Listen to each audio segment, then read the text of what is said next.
I just want to let you know, if you are watching this video, that there is hope for you. Although you may have low income, although it may seem hopeless due to the income that you have, I do want to let you know that there is hope for you and there are ways for you to become a homeowner. Greetings, my name is Bessie Simmons and I have been a social worker for about 14 years now. I am a mother, I am a wife, and I am an expecting mother. And I'm just here to help you and to share with you some tips and some things that I did to build my credit on low income. I'm recording now. Sorry about that. Okay.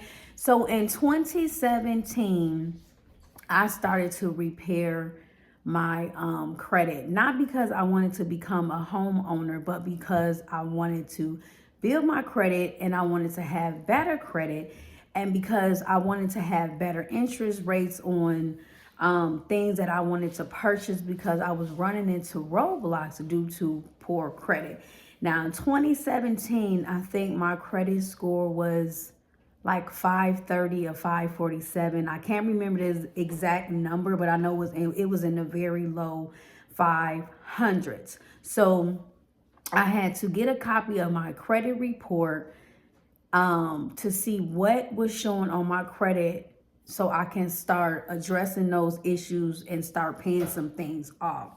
So I am going to give you some tips on how to repair your credit if you have low income and you have hopes to buy a house one day, and that's a goal of yours that you're working towards. Okay, now these tips are not in no specific order. These are things that I started doing in 2017 to help me repair my credit, and everybody's repairing credit journey is going to be different because there's different things on people's credits that other people don't have. So first thing I'm going to say is and like I said, a lot of these things apply to me, things that I experienced that I had to work on to repair my credit. So the first and most important thing that I want to say is, if you have student loans, make sure that you are in good standing. Get on a payment plan if you're not already. Okay. In 2017, I had, I had a lot of student loan debt, and I still have a lot of student loan debt, but I am on a income-based repayment plan. I have 3 degrees, an associate's, a bachelor's, and a master's degree, and half of my bachelor's degree and majority of my master's degree I used student loans, all student loans to fund, to pay for those classes and those courses. So I was able to get on an income-based repayment plan because at that time I was a single mom and I had 3 kids and my income was like $32,000. Ooh, entry-level social worker at that time. So make sure you get on the payment plan, and make sure your student loans are in order. When me and my husband was closing on my house, one of the main holdups that I had, in addition to like 2 other things, was my student loans. My student loans was in good standing, but there was like 2 different, it was some issues with what the numbers that was showing up on the papers, that was inconsistent with the loan people, the mortgage loan people that was giving us the loan for our house. So they had to fix that, but my student loans were still in good standing. I just had to fix one small thing, had to change one small thing on my account so it could be good for us to close on our house.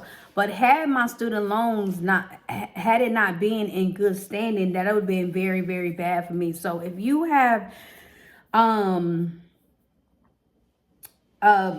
if you're not on a payment plan with your student loans, and if it's not in good standing, that is going to be a roadblock. That is going to be a barrier for you closing on a house and getting a house. So make sure you get that in order.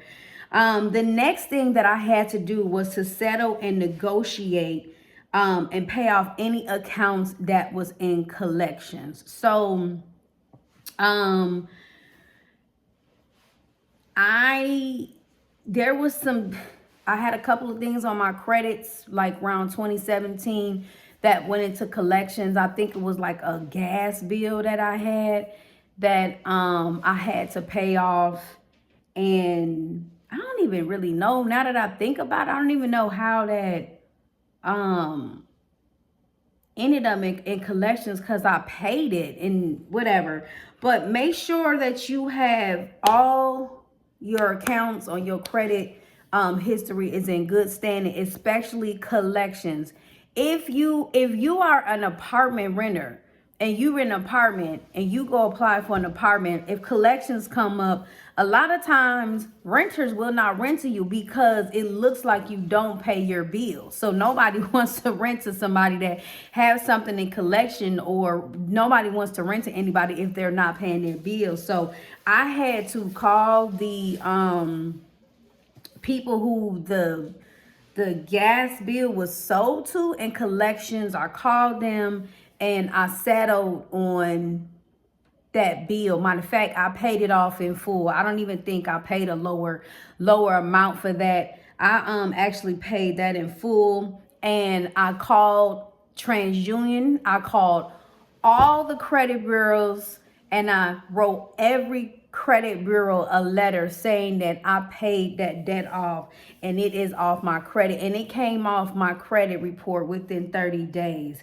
Okay, so try to pay off all collections, because I guarantee you, when it comes time for you to buy a house, it's going to be a barrier for you. So pay that off, negotiate with the collections people to either set up, I don't really know if they set up a payment plan. I never set up a payment plan. So just try to negotiate to either pay it off in full, pay it off in a lower amount if you don't have it. And trust me, they're going to work with you because they want their bread. You know, they'd rather you pay something than not pay nothing. Okay.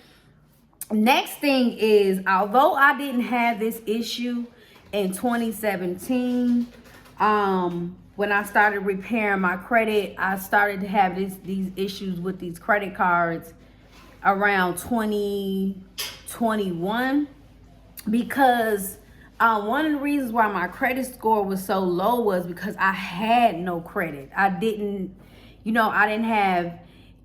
furnish furniture. I didn't finance furniture. I didn't finance a lot of things. I paid cash for a lot of things.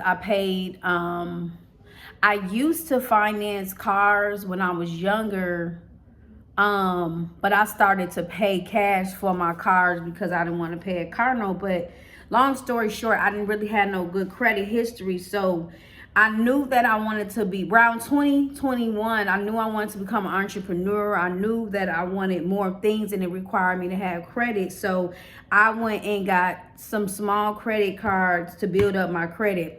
Plus, a lot of credit card people wasn't giving me no credit cards anyway because I didn't have no credit and my credit score wasn't good. But anyway, if you have credit cards, make sure you keep up with paying your credit card bills, the monthly payment that's due every month, so you can keep your credit card utilization down to 10%, I believe.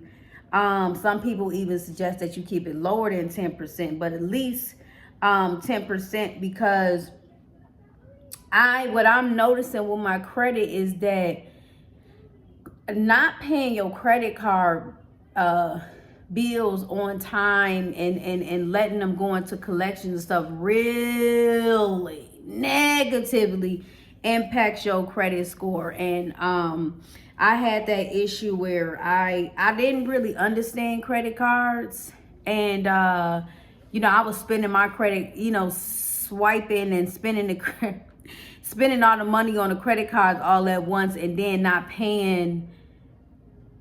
Was just keeping up with the monthly payments, but wasn't paying like off all that full debt, and that looks bad. So that would definitely bring your credit score down. And that did happen to me when it came time for me to close on my house. I had a big debt with a credit card, and prayerfully my husband was able to take care of that at that time. So keep up with your credit. You know, I have some credit card debt now that I have to pay off that is impacting my credit now, but make sure you stay current on those credit cards no matter what you do.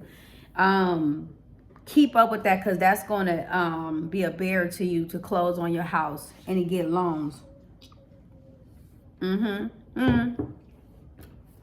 So the next thing is, keep a positive bank account. Make sure you're not in a negative. At least keep $50 to $100 in that bank account.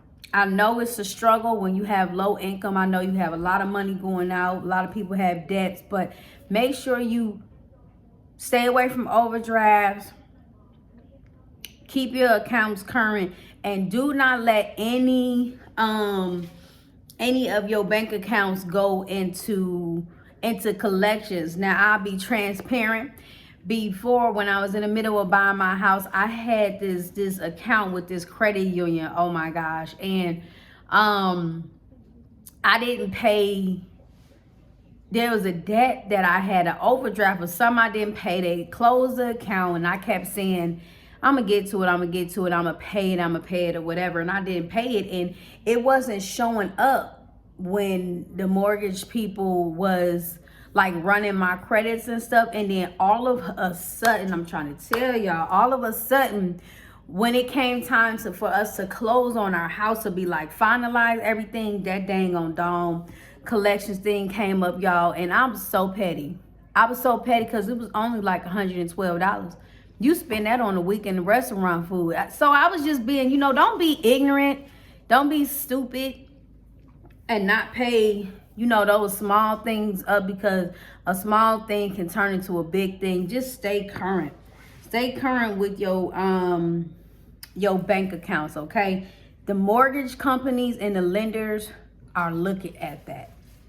Okay, they are going to be on you like white on rice about them bank accounts, okay?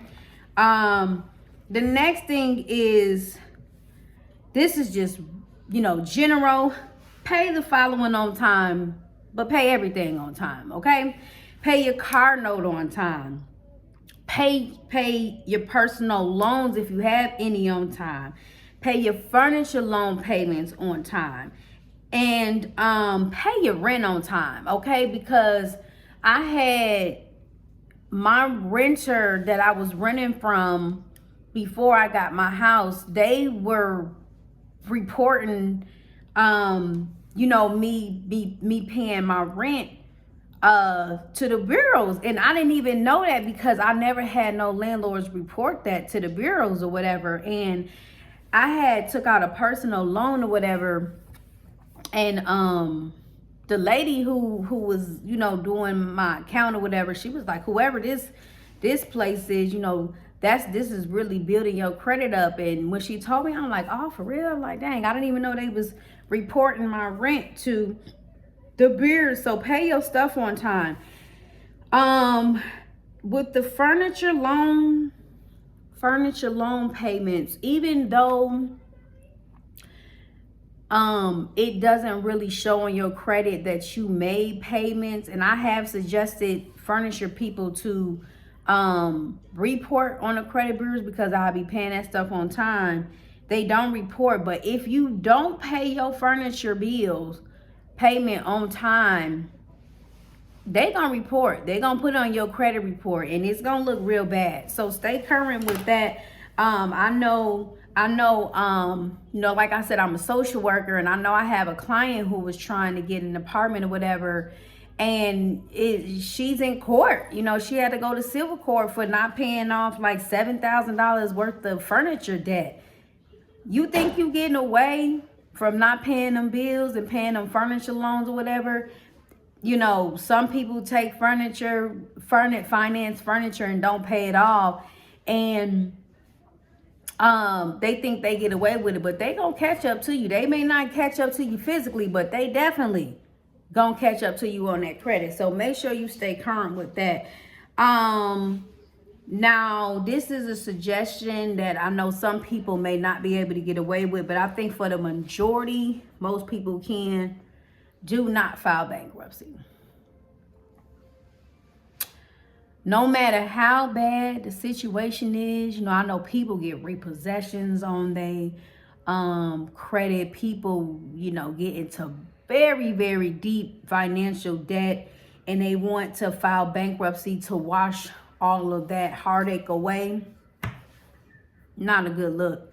I think it's best to tackle paying down that debt as much as possible, because once you file bankruptcy, like, that's it. It's gonna be very hard for you to get a house, and that's just period. You know, just do not file bankruptcy. And talk to some advisors if you can, because I know I had an eviction before at one point in my life, and I thought that filing bankruptcy would resolve the matter, because it was very hard for me to rent and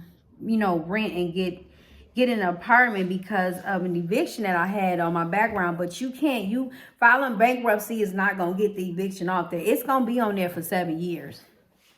There's no way for that to go away. Now, I'm not a credit person, but I know I have been a housing case manager for about 14 years, and I have my own personal experience. There is no way to get away from an eviction unless you go through the courts and they get that stuff sealed and closed so the public can't see. It's gonna be on there.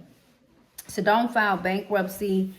I think it's just better to repair your credit, have very good credit, be current on everything, and then when it comes time to file for a loan or whatever, then you tell your story. You know, you be transparent. You tell what happened. You know, I had a certain situation that caused me to become evicted from the unit that I was in, and I tell my testimony about that.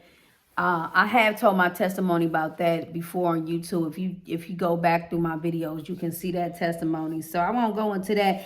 And if you have any judgments, like let's say you left an apartment early, you didn't pay your rent or whatever, and you didn't get an eviction, pay it off. Pay it off. Get it off your credit. Judgments look very bad on your credit for a renter and somebody want to become a homeowner. Get it off your credit. Okay. The next thing is to build up a separate account to pay for your house. Build up, and bankers are going to be looking for that. Mortgage lenders, they're going to be looking for that. So try to put at least 1,000 to 6K in the account. I got 2,000 on here to 6K, but I start with 1,000 because some people go through different housing programs to buy a house for low-income families, and they only require you to have 1,000 to 2,000 in the bank. But try to have at least 1,000 to 6,000 in the bank account, because you're going to need that for closing costs or any other costs when you are going to be closing on your house. There is a place called Habitat for Humanity for if you're a low-income family and you want to buy a house and you want to try to go a more affordable home ownership route. There's a place called Habitat for Humanity. It is an agency that is located in all 50 states, in the District of Columbia and Puerto Rico, where they help people, low-income families, to become homeowners. It kind of makes the process more easier and more affordable as compared to if you were just trying to go through a regular bank to get a house. So there are certain requirements for you to get a house through Habitat for Humanity. You do need to have, I believe, I am going to link in the description Habitat for Humanity's link and the eligibility requirements for that program. You are going to need a credit score of at least 620. You can't have any bankruptcies on your background. And you have to keep, I believe, $1,000 to $2,000 in the bank for at least 90 days. Untouched. So you have to keep at least $1,000 to $2,000 in a bank account for 90 days. You do have to do certain like community service hours, because with some of these houses, they build a lot of these houses. These are rehab houses. So you have to put in some hours to be a part of that program. What else? Yeah, I think for the most part, that's all the requirements for Habitat for Humanity. I actually was going to try to go through Habitat for Humanity before going through the loan people who we went through to get this house. But the thing with the Habitat for Humanity, there is limits. Like there's a certain amount of money that you can make and that you can't make to get into that program. And with me and my husband's income together, we were overqualified for that program. But if I was just going into that program alone, I could have got the loan. However, the amount of money that they was giving me to buy a house wasn't that much, and we needed a 3-bedroom. So I think the max was 190K, and we needed at least close to 300,000. So there is some barriers, but you just see what works for you and work on your credit. What's some other things that I can say here? Lastly, I just, end on this note. Even though you can get a house with like a 600, 620 credit score, 630 credit score, I am encouraging you to, as much as possible, to get that credit score to at least a 730. And keep it at a 730, because the higher your credit score, the higher the loan and the lower the interest rate. Okay, I know some people don't really care about the interest rates or whatever, but I do, and I feel like your mortgage is going to be cheaper and lesser if your credit score is higher, and you're going to have more opportunities. Okay, I hope this video helped you. Everybody, thank you so much for to all my subscribers that are here watching me, and to all my new subscribers. If you're a new viewer, thanks for watching this video. I need all of you to do me a favor. I am trying to reach 100K subscribers. Yeah, I haven't put a date or a year on that. My goal is just to reach 100,000 subscribers. And please share this video. Please like, please comment. Please share this video and this information with somebody that can use this information. And thanks again for subscribing. And I appreciate your comments. You all have a blessed day. Happy holidays.